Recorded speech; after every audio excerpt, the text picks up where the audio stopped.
Hi everyone. आज हम herbs और डायबिटीज़ की इस सीरीज़ को जारी रखते हुए करेले के बारे में चर्चा करेंगे। आज हम करेले पर हुए रिसर्च का एनालिसिस करेंगे और यह निष्कर्ष निकालेंगे कि करेला वास्तव में उपयोगी है भी कि नहीं, और अगर उपयोगी है तो यह कितना उपयोगी है, इसका सेवन कैसे करना चाहिए और इसका उपयोग करते हुए किन चीज़ों का ध्यान रखना चाहिए। करेले का वैज्ञानिक नाम है ममोर्डिका चेरेंटिया। यह बिटर गोर्ड, बिटर मेलन और बाल्सम पेयर के नाम से भी जाना जाता है। करेले को anti diabetic, anti cancer, anti inflammation, antivirus और कोलेस्ट्रॉल लोअरिंग माना जाता है।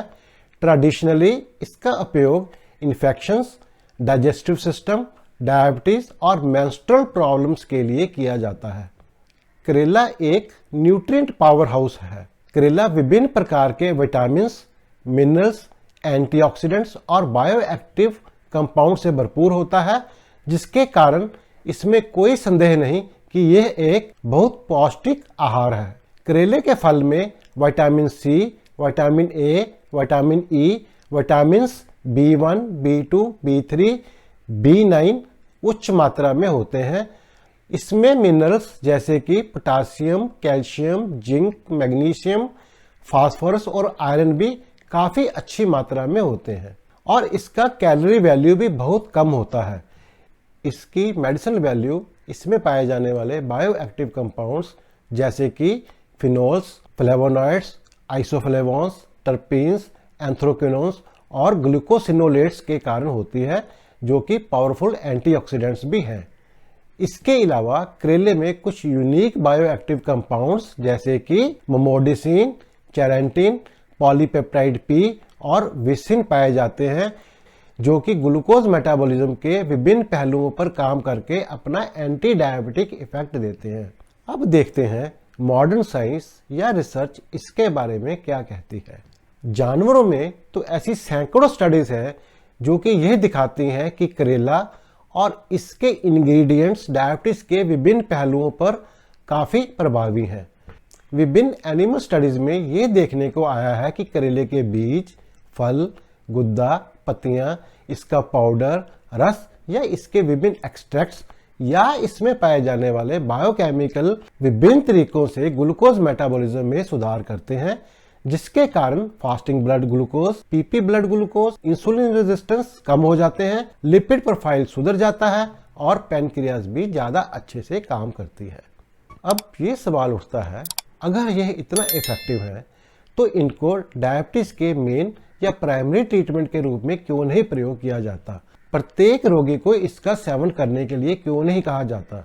लगभग 70 साल पहले करेले पर पहला वैज्ञानिक पेपर एक साइंटिफिक जर्नल एंटीसेप्टिक में 1958 में छपा था। इन 70 वर्षों में डायबिटीज की अंडरस्टैंडिंग और ट्रीटमेंट में वर्ल्ड ओवर बहुत तेजी से प्रोग्रेस हुई है। यूं समझिए कि सब कुछ ही बदल गया है, पर 70 साल बाद करेला वहीं का वहीं है। हैरानी की बात यह है कि सैकड़ों वर्षों के ट्रेडिशनल यूज और लगभग 70 साल के मॉडर्न रिसर्च के बाद भी करेले का डायबिटीज उपयोग एक घरेलू उपचार के आगे नहीं बढ़ पाया। इसके मुख्य कारण है नंबर 1, डोज स्टैंडर्डाइजेशन। अभी तक इसका स्टैंडर्ड खुराक या इफेक्टिव फॉर्म क्या है और उसका कितना असर होता है, इसका सही अंदाजा नहीं है।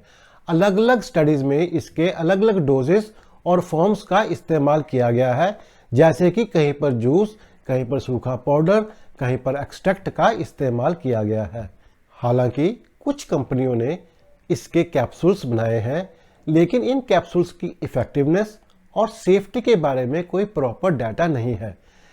इनका प्रचार प्रसार या थेरापेटिक क्लेम ज़्यादातर सिर्फ चूहों के अध्ययन को आधार पर रखकर या कंपनी द्वारा स्पॉन्सर्ड छोटी मोटी घरेलू स्टडी के आधार पर किया जा रहा है, जो आमतौर पर वैज्ञानिक जांच पर खरे नहीं उतरते। ह्यूमन क्लिनिकल स्टडीज बहुत कम है और जो हैं भी वो भी इतनी अच्छी क्वालिटी की नहीं है जिनसे कोई ठोस निष्कर्ष निकाला जा सके। ह्यूमन क्लिनिकल ट्रायल्स का इतना महत्व क्यों है, इसको जानने के लिए आप इस सीरीज में जामुन वाला वीडियो देख सकते हैं। ऊपर इसका लिंक आ रहा होगा। करेले के पाउडर के कैप्सूल खाने से कितनी शुगर कम होगी, इसका अंदाजा लगाना बहुत मुश्किल है, क्योंकि इसके बारे में कोई प्रॉपर और रिलायबल साइंटिफिक डाटा नहीं है। घर में बनाए गए करेले के जूस के साथ भी यही दुविधा है।